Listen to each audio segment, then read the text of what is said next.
Bismillahirrahmanirrahim. Surah Yasin ini termasuk surah Makkiyah, artinya surah-surah yang diturunkan sebelum Nabi hijrah ke Madinah. Banyaknya ada 83 ayat. Diawali Allah mengatakan Yasin. Ini maknanya para ahli tafsir berbeda pendapat. Ada yang memaknainya ya seperti makna Toha atau Alif Lam Mim untuk menarik perhatian. Kemudian Allah katakan wal Qur'anil Hakim, demi Al-Quran yang penuh hikmah. Ayat ini memulai bersumpah dengan Al-Quran, dengan kitab Allah sendiri.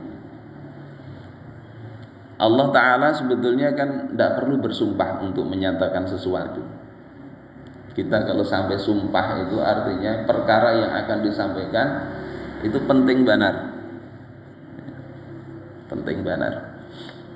Kalau kita dalam jualan itu makruh, bersumpah itu makruh. Demi Allah ini mobil ini enggak pernah misalnya tabrakan. Enggak perlu demi Allah, demi Allah. Kadang orang ingin melariskan dagangan dengan bersumpah segala. Pada masa Imam Syafi'i itu bahkan sampai bersumpah jualan burung semacam yang bisa burung semacam perkutut ya. Dia bersumpah, kalau burungku ini tidak mau berkicau, istriku jatuh talak 1. Sampai begitu taruhannya itu ya, ingin sekali melariskan burung. Ternyata setelah beberapa lama pembelinya ini bebulik lagi. Ini burung ikam kadang mau berbunyi lagi. Bingung ya orang ini. Akhirnya datang kepada Imam Malik. Waktu itu Imam Syafi'i masih jadi muridnya Imam Malik. Usianya ya di bawah ya sekitar 14 tahun ke bawah. Masih halus. Ini putra ini usia berapa nih? Berapa? 13 ya. Usia inilah Imam Syafi'i. Petakun orang ini ceritakan ini kayak apa? Kayak apa guru kalau bahasa kita? Jatuh juga kah istriku ini talak 1. Kata Imam Malik, engkau telah menyelisihi sumpah engkau itu. Ya jatuh ya, bahasa kitanya jatuh. Kadang kawan ya jatuh talak 1. Gara-gara jualan burung aja jatuh talak istri. Oleh Imam Syafi'i disusul ketika keluar dari majelisnya Imam Malik, kemudian ditanya, wahai paman, itu burung yang dikembalikan kepada engkau itu masih banyak berkicaunya kah? Banyak diamnya? Artinya burung itu kadang mau berkicau 24 jam. Dulu 24 jam berkicau itu alat itu pemanggil walet itu bisa. Tapi kalau masih makhluk hidup kadang mau berkicau 24 jam. Jadi ditanya itu lebih banyak diamnya kan masih banyak berkicaunya. Kata yang jualan masih banyak berkicaunya Pak. Walaupun kadang seperti bahari waktu dijual. Amun kayak gitu kata Imam Syafi'i kecil, kada jatuh itu talak pian itu kada jatuh. Jadi beda dengan gurunya. Akhirnya datang itu Imam Syafi'i, penjual burung ini datang lagi kepada Imam Malik. Kayak apa ini guru? Ya, tadi ada orang di majelis pian ini, nah memadahkan lain ya, kada jatuh.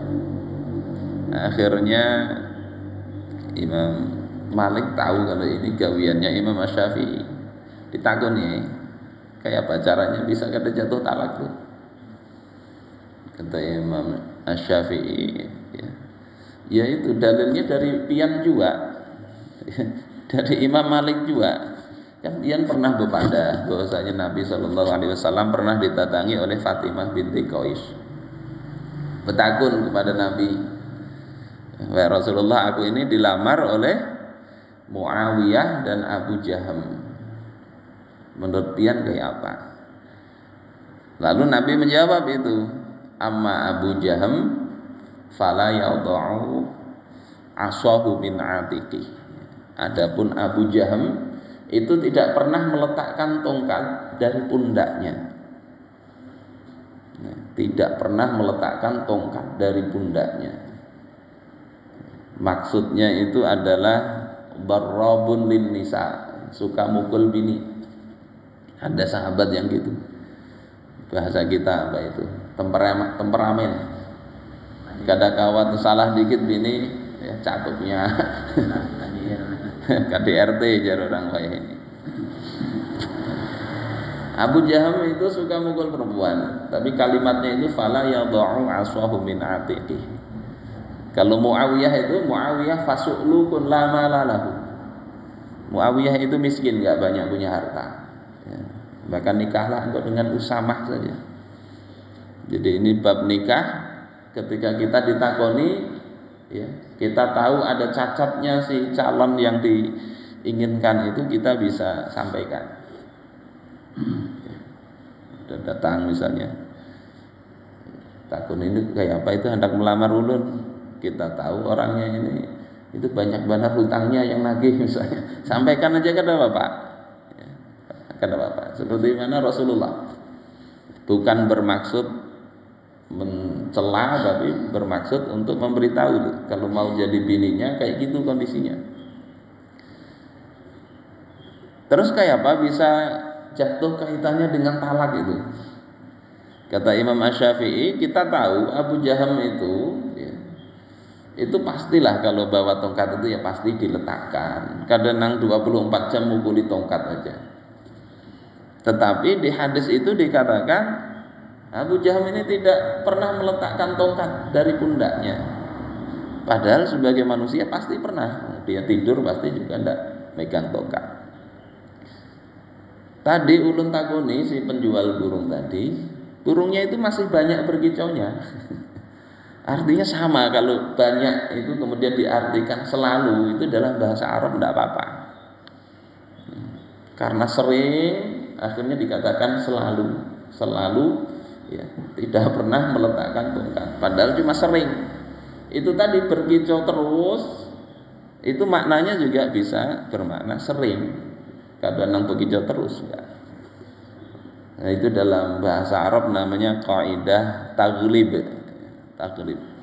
Menyatakan sesuatu itu kalau dominan atau paling banyak sesuatu itu, maka bisa dikatakan senantiasa.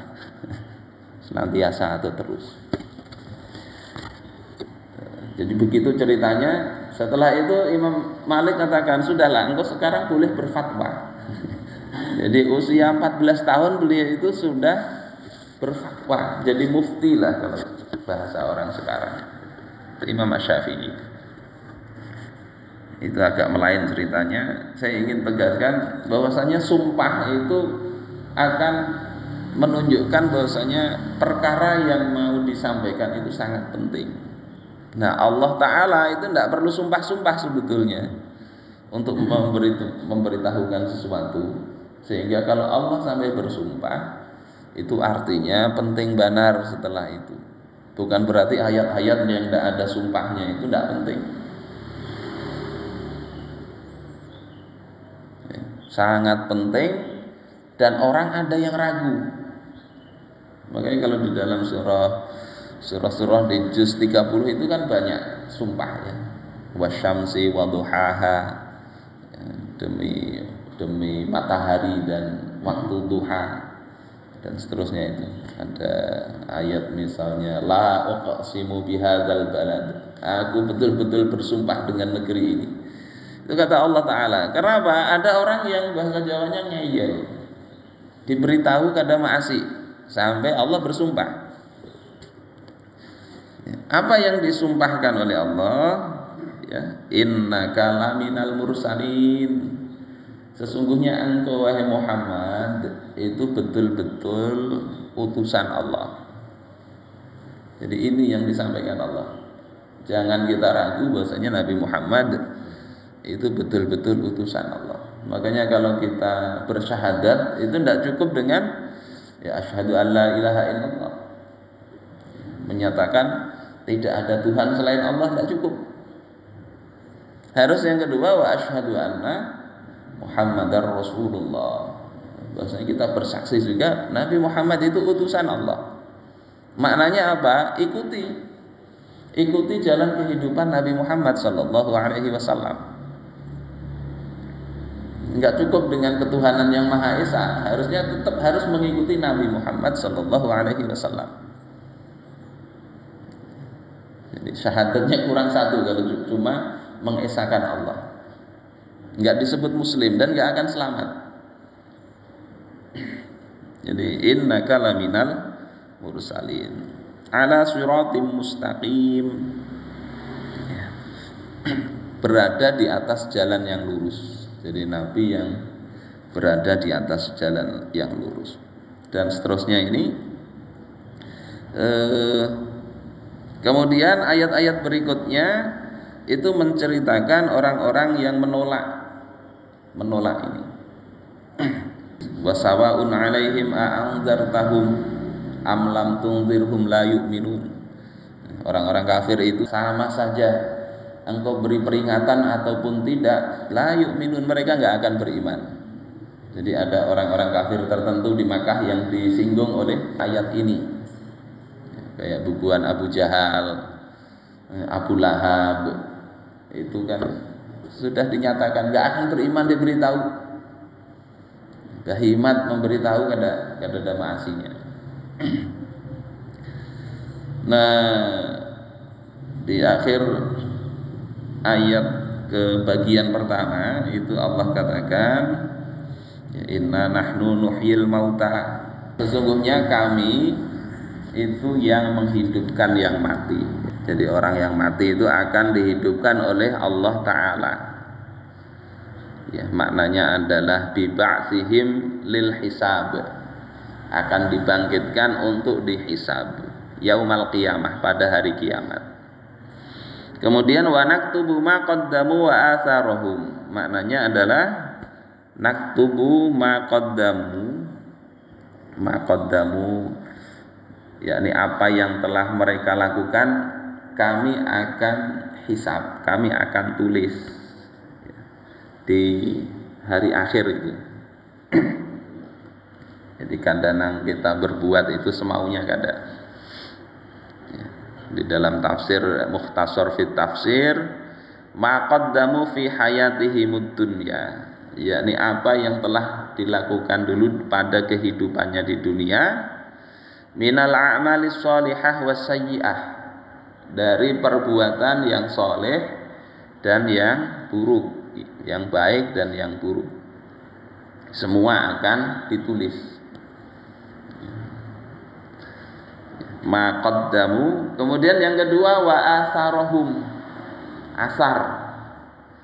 Asar di sini adalah wa naktubu ma kana lahum min asarin baqin ba'da mamatihim. Dan kami juga akan menulis, kami menulis asar, peninggalan, bekas-bekas yang masih tersisa setelah matinya mereka. Jadi kalau kita meninggal itu kada langsung habis, kada.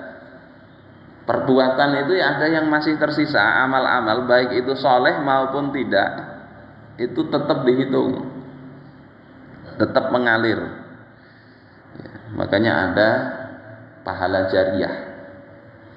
Kita waktu hidup misalnya, yang kata Rasulullah, idza mata ibnu Adam inqata'a amaluh illa min salas, kalau mati anak Adam itu terputus amalnya kecuali 3. Ya, sedekah jariah, ilmu yang bermanfaat, kemudian anak soleh yang mendoakan kedua orang tuanya. Itu masih tetap jalan, amal dianggap itu amal orang tuanya, amal orang tuanya. Itu yang soleh. Termasuk yang sayyi'ah, yang buruk. Yang kata Imam Al-Ghazali di dalam Ihya, itu sungguh beruntung orang yang kalau mati itu pahalanya masih mengalir 100 tahun, 200 tahun. Dan sangat celaka orang yang kalau mati itu dosanya masih mengalir juga. 100, 200, 300 tahun setelah mati ngalir dosa terus. Ini ayatnya di Yasin ini yang digunakan dalil oleh Imam Al-Ghazali. Jadi yang ditulis itu bukan hanya perbuatan waktu hidup tapi bekas-bekasnya. Bekas-bekasnya. Jadi contoh orang yang enggak baik, yang mencontoh itu ya, memberikan dosa juga kepada orang-orang yang mengikutinya. Itu juga dikatakan oleh Imam Al-Hafidz Al-Munziri ya, di dalam At-Targhib wa Tarhib. Ya, beliau katakan wa nasikhul ilmin nafi' lahu ajruhu wa ajru man qara'ahu wa nasakhahu au amila bihi mim ba'dihi. Orang yang nulis ilmu yang bermanfaat itu dia mendapatkan pahala dan mendapatkan pahala mangkoro'ahu, pahala orang yang membaca.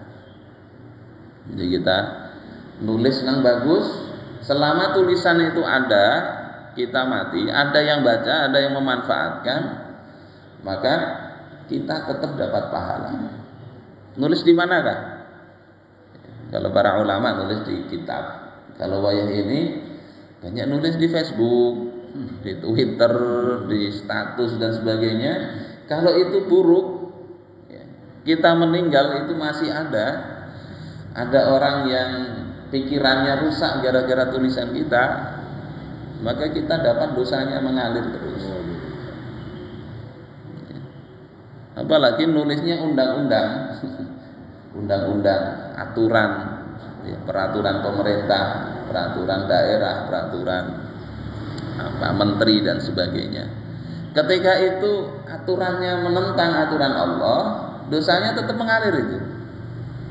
Bah ini kan ada lagi itu, mau orang-orang yang nggak senang Islam, inginnya seragam itu dipublikakan kayak zaman Bahari.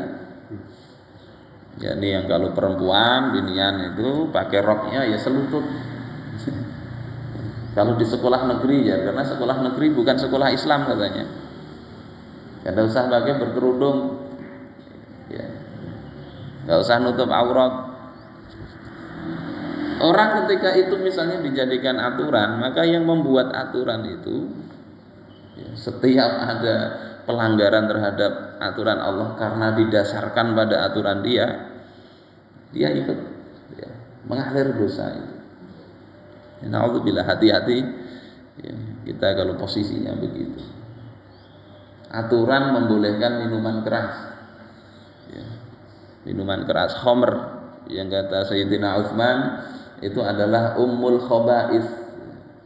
Ummul khaba'is, puncak dari atau induk dari segala kekejian, minum khamr. Ummul khaba'is. Membuat aturan itu tidak dilarang, ya itu dapat dosanya terus itu. Orangnya sudah mati, aturannya dipakai terus, ngalir terus dosanya. Kasihan. Yang kemarin kita baca berita ada gubernur di Jakarta itu bukan mau menghentikan ya, mau sekedar menyetop. Itu kan ada pemerintah ikut nanam saham di perusahaan minuman keras. Karena memang undang-undangnya tidak melarang itu. Sekedar ingin menarik dananya supaya nggak ada investasi di perusahaan haram itu ya. Itu pun susah, tidak bisa oleh DPR, tidak dihalang-halangi. Ini melanggar apa? Dianggap melanggar ketentuan negara. Saya bayangkan yang bikin aturan awalnya itu ya, dosanya yang besar. Kalau baik maka baik seluruhnya ya, baik dia melakukan dapat pahala, orang yang melakukan setelahnya karena mencontoh dia atau terinspirasi dari apa yang dia lakukan itu juga dia dapat pahalanya. Jadi di sini dapat pahala mangqara'ahu, membacanya, au nasakhahu, atau menulis ulang. Bahasa sekarang copy paste. Copy paste dia. Au amila bihi mim ba'dihi, atau orang yang melakukannya setelah dia wafat itu ada yang mencontoh. itu mendapatkan pahala. Ma baqiya khattuhu wal amalu bih ya lihadzal hadis ya. Selama masih ada tulisannya itu ya. Kemudian juga sama di sini, wa nasihu ghairin nafi' mimma yujibul ism alaihi wizru.